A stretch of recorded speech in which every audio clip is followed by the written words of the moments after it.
İzobutil xlorid və izopropil xloridin natrium ilə reaksiyasından hansı maddələr alınmaz deyir.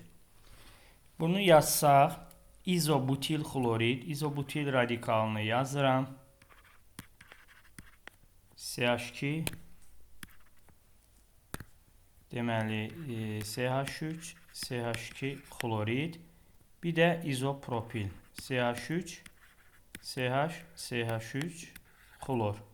Üstünə natrium gələndə burada bilirik ki, 3 dənə məhsul alınacaq. Birinci məhsul CH3, CH, CH2, CH, CH3, CH3.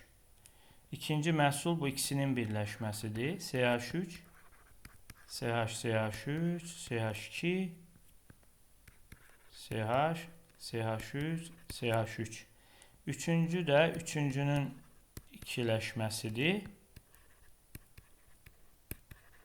CH3. Bu formada yazırıq.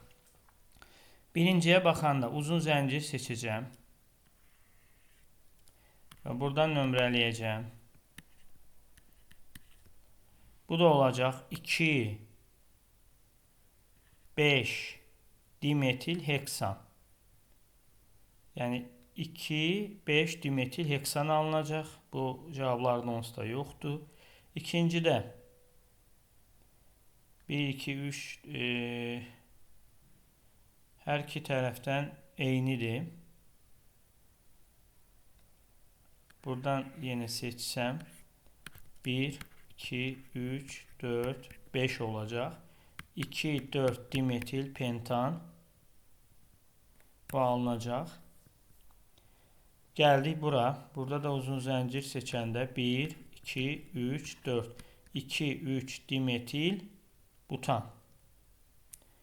Yalnız 3 yoxdur burada. Cavabımız C variantı.